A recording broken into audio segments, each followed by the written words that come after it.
સમાચારની વાત કરીએ તો છોટાઉદેપુરના મોટી સડલી પ્રાથમિક આરોગ્ય કેન્દ્રમાં પ્રસૂતાનું મોત થતા પરિવારજનોએ હોબાળો મચાવ્યો છે।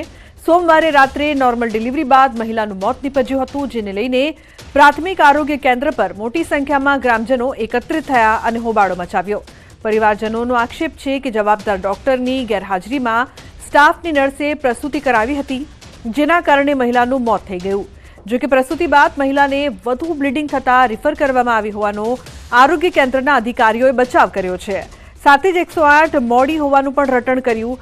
સ્થાનિક એમ્બ્યુલન્સમાં ઓક્સિજન કે સ્ટાફ ન હોવાને કારણે 108 બોલાવવામાં આવી હોવાનો પણ બચાવ કર્યો છે।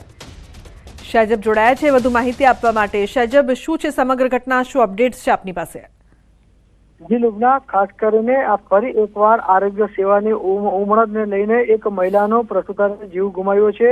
આજે છોટાઉદેપુર જિલ્લાના મોટી સાદલી ગામની જે મહિલા છે, જે નોર્મલ ડિલિવરી થયા બાદ તેનું મોત થયા પરિવારજનો આજે હોસ્પિટલ પર હોબાળો મચાવ્યો છે।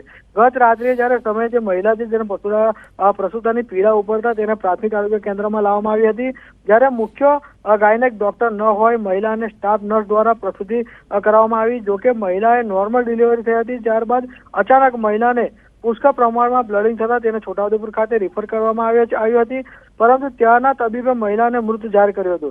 આ બાબતની જાણ થતા મહિલાના જી બિલકુલ સૈજબ, આભાર આ સમગ્ર માહિતી બદલ। મહત્વપૂર્ણ સમાચાર રાજકોટથી। રાજકોટમાં લુખ્ખાઓનો આતંક સતત વધી રહ્યો છે। રાજકોટમાં અસામાજિક તત્વો બેફામ બન્યા। ભક્તિનગર વિસ્તારમાં લુખ્ખાઓનો આતંક। અકરમ દાઉદાણી દ્વારા ફરી એક વખત કરવામાં આવી તોડફોડ। શક્તિ ટી સ્ટોલ ખાતે ફરી એક વખત તોડફોડ કરવામાં આવી। પહેલા પણ આ સ્થળે થઈ ચૂકી છે મારામારી બાદ જાહેરમાં નીકળ્યું હતું સરઘસ। રાજકોટમાં સુધરવા કોઈ તૈયાર નથી લુખ્ખા તત્વો, તેવું લાગી રહ્યું છે। તો સતત વધી રહ્યું છે લુખ્ખા તત્વોનું આતંક। રાજકોટમાં લુખ્ખા તત્વો સુધરવા તૈયાર ન હોય તેવા દ્રશ્યો વારંવાર સામે આવી રહ્યા છે। એકવાર ફરી અસામાજિક તત્વો બેફામ બનતા જોવા મળ્યા। અંકિત જોડાયા છે ફોન લાઈન પર વધુ માહિતી માટે। અંકિત, શું છે સમગ્ર ઘટના?